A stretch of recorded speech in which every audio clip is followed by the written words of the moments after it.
without that gear, the Sex Pistols would never have existed. Well, if you could say that. I saw them at Earl's Court, and I saw that last Hammersmith Odeon thing. First time was Top of the Pops doing Starman. That's the first time I had any knowledge of David Bowie. I'd never heard of him before, and I think for a lot of people that's sort of a big pivotal moment of their childhood, that Starman appearance, because it was the big talking point in the playground next day, and that was my first exposure. I wanted to play, but I hadn't yet started. So all those, definitely, yeah. I mean, mixed playing was a big input, because it's like, I want to play, I want to do that. And suddenly you hear it and you go, yeah, I want to do. That's what I want to do. That's the sort of sound I want to make. But of course, then you've got to learn to play, which is a big pain in the arse. That was 72. So it's like at that time it was all things like the guitar heroes were like Ritchie Blackmore and Paul Kossoff, and I didn't seem to be. I don't know. I wasn't very excited. I didn't particularly like rock music at that time. I was too young to really be into Jimi Hendrix. I can appreciate he's a great guitar player, but I don't want to listen to it. So that was a kind of that. It was the beginning of kind of a whole new era, the whole glam rock thing that sort of led into punk rock. So it was. I mean, with the sounds of those albums, it was like it was a more kind of glamorous sound. It sounded glamorous. It sounded really appealing and exciting. And the guitar, those other bands didn't sound glamorous. They just sounded like jeans and greatcoats.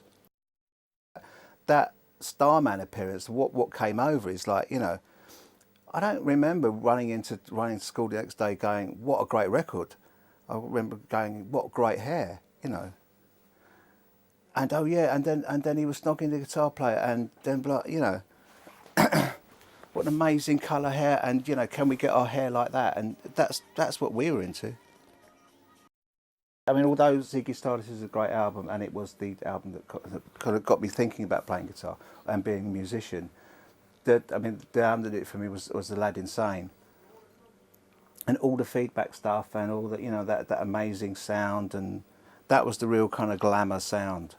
It was like glamorous and sophisticated and rock and roll and everything, but kind of modern rock and roll. It just sounded like it really did sound like, a band from outer space. I still sort of buy things. I bought a pedal. I've got a pedal in my bag today that's kind of like a sweatback wah-wah, what the sound I sort of get, the sound in my head is trying to be like his. It always has been. I use completely different equipment, but you could give me a mixed guitar and mixed amp, and I couldn't do that sound. It's not the way it works. I've never actually thought about it. I wouldn't. He might have thought he was a blues player. I don't know what he thought in his head he was, but no, I never thought about categorising it really. No, I don't think he thought about categorising himself. No, I don't think he was a blues player. I mean, that's another thing, because a lot of guitar players at that time grew up with the blues and blah blah blah. I never heard the blues. To this day, I've never heard the blues. And yeah, I can hear that kind of. It is very kind of that very kind of overdriven sound. That very it's very eccentric sound, and it's very sort of almost sort of. It's not a natural sound, which is good. It's not a natural kind of bluesy, guitar into amp sound, which is one of the things that appealed to me. And it had all those sort of feedbacky screams and wails and all that, but all really glammy. Yeah. I would say that actually Transformer is kind of one of it was strange with Transformer. It was like I bought Transformer because Bowie and Mick had produced it. I'd never heard of Lou Reed or the Velvet Underground in my life, and I thought it was amazing. And I almost loved that album more than some Bowie albums. Rich Kids. Well, that's different. I didn't really listen to the Rich Kids, but for a whole different reasons. Yeah, but you couldn't be friends with Stephen Paul and say, I really like the Rich Kids. So that if you hung around in the Sex Pistols camp, you had to toe the party line. I can understand But that. I was young, I didn't care. I wasn't going to rebel. I've rebelled enough. I had the Slaughter on 10th Avenue album, and I had the red flexi pop thing. He Does Love Me Tender. What I was really disappointed about is he didn't do very much with Mott the Hoople. He did that one track because I thought that was a sort of marriage made in heaven, really. Because what happened was you got to understand sort of my age at that time, like going off and playing with Bob Dylan. Like it was a bit like, what's he playing with Bob Dylan for? It's like to me being like sort of 14. It's like Bob Dylan was this hairy gits that no one was, no one was interested in. I'm still not interested in him, And why isn't he playing with Ronson? Well, why isn't he playing with Mott? And why is he playing with all these great London guys? Obviously, to those guys of that age, Bob Dylan was a god. To me, he was a tosser, So I kind of wondered why he did that Rolling Thunder review. I couldn't imagine that, that it working, but I never heard it. I never grew up with all that. So, but it was like kind of, I grew up with kind of like, going back and listening to the Velvet Underground and stuff like that, not realising that, of course, like everything, and also like I'm a huge Roxy Music fan. And of course, it all comes from Bob Dylan, and I didn't realise this. But it doesn't make Bob Dylan any more palatable.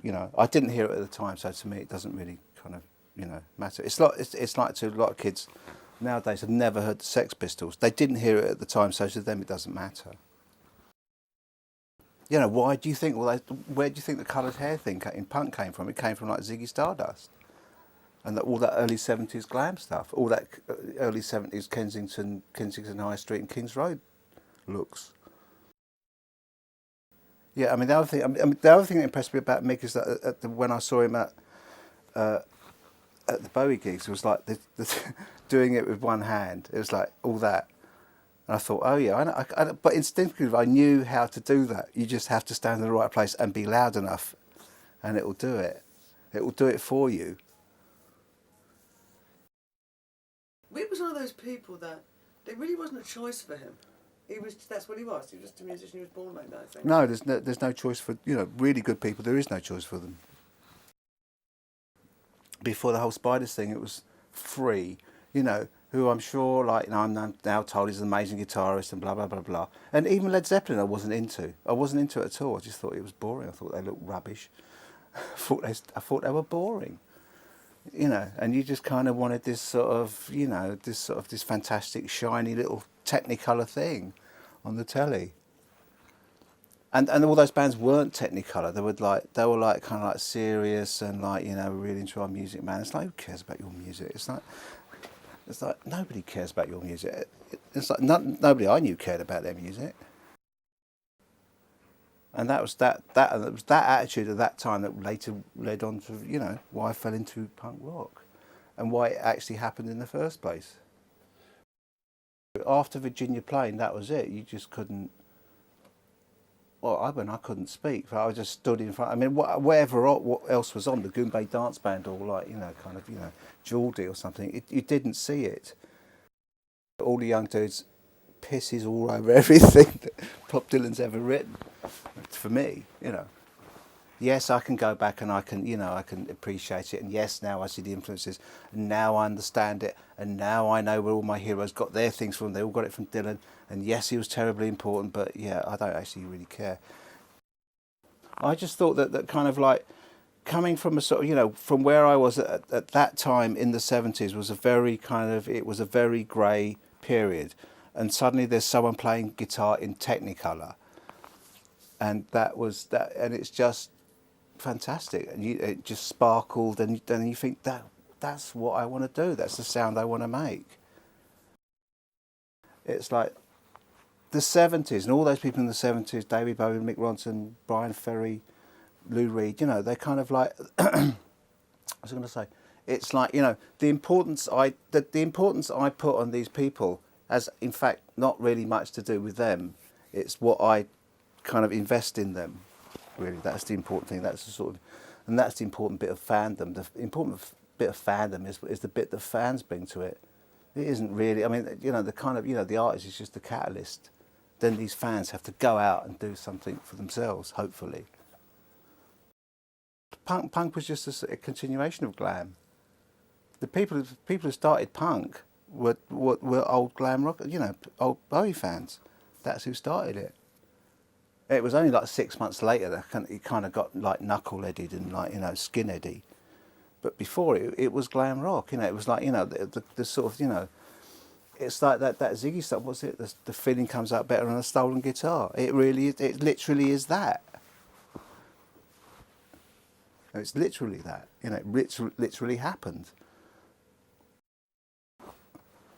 There was a reason why Steve and Paul chose to nick Bowie's gear. He didn't choose to nick Elton John's gear, did he? Or Led Zeppelin's gear. You know, you wanted your hero's gear, so let's go and let's break it and nick it. And Steve's still suffering from the guilt now, you know. He wouldn't be as guilty if he'd stolen Elton John's gear. They were like Jagger Richards from Mars, really, kind of. And for me at that age, you know, Mick Jagger and Keith Richards didn't mean anything. They looked like Hinge and Bracket to me. It was like,